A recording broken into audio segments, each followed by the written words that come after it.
हादसे को लेकर एक और बड़ा अपडेट आपको दे दें। AI-171 विमान के मलबे में कल एक शव मिला है। कैबिन क्रू के एक सदस्य का ये शव, जिसकी बरामदगी की गई है। अब तक विमान के पिछले हिस्से से 3 शव मिल चुके हैं। 11 शवों की DNA सैंपलिंग भी पूरी हो चली है।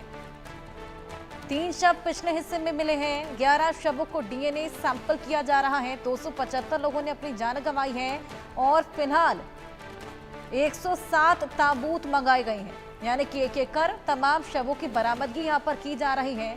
आप अंदाजा लगाइए कि कितना भयावह, कितना भीषण ये हादसा था कि शव भी अभी पूरी तरीके से यहाँ पर मिल नहीं पा रहे। जो शव यहाँ पर मिले हैं उनकी क्या हालत होगी कि उनको पहचान पाना भी यहाँ पर एक बेहद बड़ा टास्क बन गया है। शाहिद, शवों की शिनाख्त लगातार जारी, DNA सैंपलिंग की जा रही है, ताबूत भी मंगा लिए गए हैं। इस पूरी चीज को लेकर क्या कुछ अपडेट?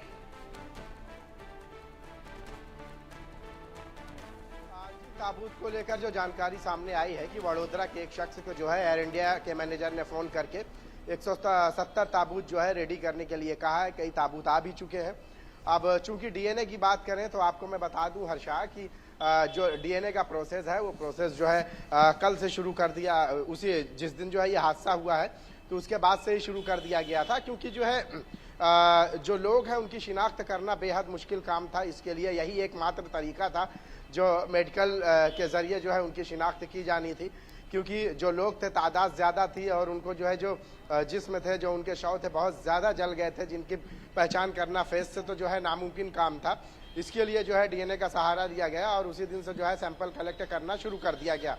बताया ये भी जा रहा है, जो जानकारी मिली है उसमें कई लोगों के जो है DNA सैंपल मैच भी कर दिए गए हैं, कई लोगों के शव भी जो है उनके हवाले किए गए हैं, ऐसी भी जानकारी सामने आई है। अब इसके साथ साथ जो लोग बचे हुए लोग हैं उनके भी सैंपल कलेक्ट करने की कोशिश की जा रही है हर्षा, क्योंकि बहुत सारे लोग इसमें फॉरेनर थे तो ज़रूरी ये था कि उनके भी जो है DNA के जो है टेस्ट के लिए जो है उनके ब्लड के सैंपल लिए जाएं। जब ये सारी प्रक्रिया पूरी हो जाएगी तो उसके लिए भी जो है कम से कम 72 घंटे का समय दरकार है और 72 घंटे के समय के बाद जो है जब DNA रिपोर्ट आएगी और वो मैच की जाएगी तो उसको जो है उनके परिजनों के हवाले कर दिया जाएगा। जो कहा यह भी गया है कि जो हॉस्पिटल में जिनके शव जिन्हें हवाले करने हैं और जिन्होंने अपने जो है ब्लड सैंपल दिए हैं DNA टेस्ट के लिए, शव लेने के लिए जो है अगर उनका जब मैच करता है तो उसके बाद जो है उन्हें अपना ID लेकर आना पड़ेगा, अपना ID दिखाना पड़ेगा और उसके बाद उनको उनके शव उनके हवाले किए जाएंगे। डॉक्टरों ने जो है जो अहमदाबाद जो सिविल हॉस्पिटल है उसके इंचार्ज ने ये बात कही है कि इन सब के लिए 203 टीमें बनाई गई हैं और उसके साथ साथ जो है कई ज़िलों से जो है लोग हैं जो इसमें जिनके रिश्तेदार शामिल हैं।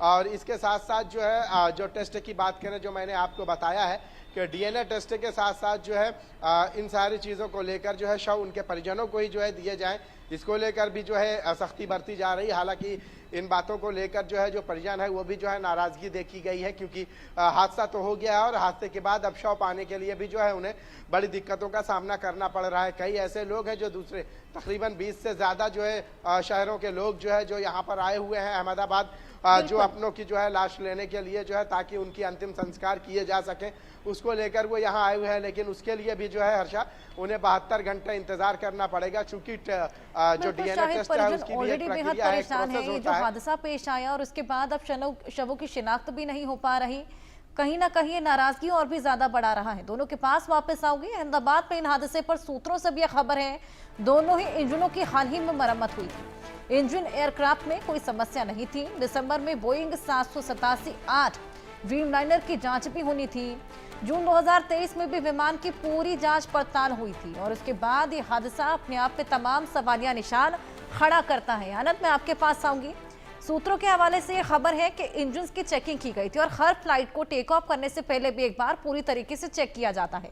हालांकि जिस तरीके से आपने भी बताया, ब्लैक बॉक्स की रिकवरी में निकलकर सामने आया है कि पायलट ने 3 बार मेडे का कॉल दिया था और साफ तौर पर यह बोला था कि थ्रस्ट जनरेट नहीं हो रहा और लाजमी है कि अगर थ्रस्ट जनरेट नहीं होगा तो टेक ऑफ ही नहीं हो पाएगा, पावर ही नहीं मिलेगी एयरप्लेन को। तो कहीं ना कहीं ये तो इंजन फेलियर ही है।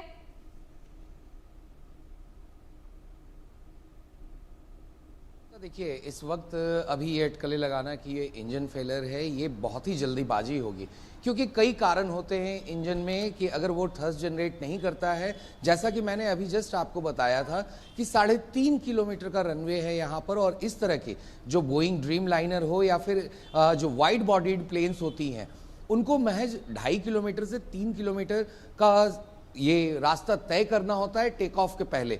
मगर जिस तरीके से इस प्लेन ने 3.5 किलोमीटर का रास्ता तय किया टेक ऑफ के पहले, तो अगर जब थ्रस्ट जनरेट नहीं हो रहा था तो पायलट वहां पर भी जो टेक ऑफ है उसको एबॉर्ट कर सकते थे, उसको वो कैंसिल कर सकते थे, क्योंकि ये उनके पास पूरा अधिकार होता है। ये अधिकार दिया जाता है इनको फ्लाइट सेफ्टी रेगुलेटर्स के द्वारा कि अगर एयरक्राफ्ट की इंजन जो है थ्रस्ट जनरेट नहीं करती है तो वो एबॉर्ट कर सकते हैं।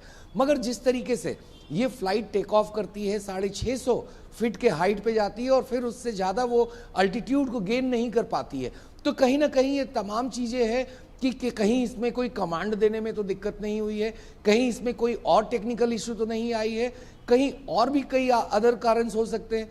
तो इन सारी तमाम चीज़ों पे बात चलेगी। और हाँ, जहाँ तक हम बात करें ये जो 2 इंजन हैं इनमें जीई के लगे हुए, तो इसका 2023 में भी एक बार प्रॉपर सेफ्टी चेक और मेंटेनेंस कराया गया था, और कुछ ही महीनों पहले अभी उसका फिर से एक बार रूटीन चेकअप जो होता है वो हुआ था।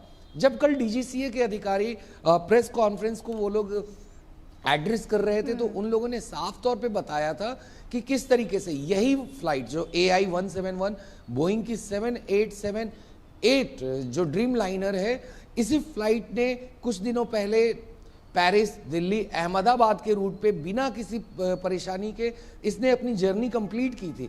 तो कहीं ना कहीं उनका भी एक इंडिकेशन है कि किस तरीके से इसके इंजन में किसी तरह की तकनीकी खराबी नहीं थी, जो साफ तौर पे दिखाता है कि मतलब ये जो प्लेन था वो एयरवर्दी था और इसमें किसी तरह की कोई टेक्निकल ग्लिच नहीं थी। मगर अब ये सारी चीजों जो हैं हर्षा, वो जांच के बाद ही सामने आ पाएंगी कि आखिर इसकी असली वजह क्या थी, क्या फ्लाइट अपने आप से अज्यूम करना बेहद जल्दबाजी होगी। लगातार पूरे मामले को लेकर जांच पड़ताल जारी, देखना होगा क्या कुछ निकलकर सामने आता है।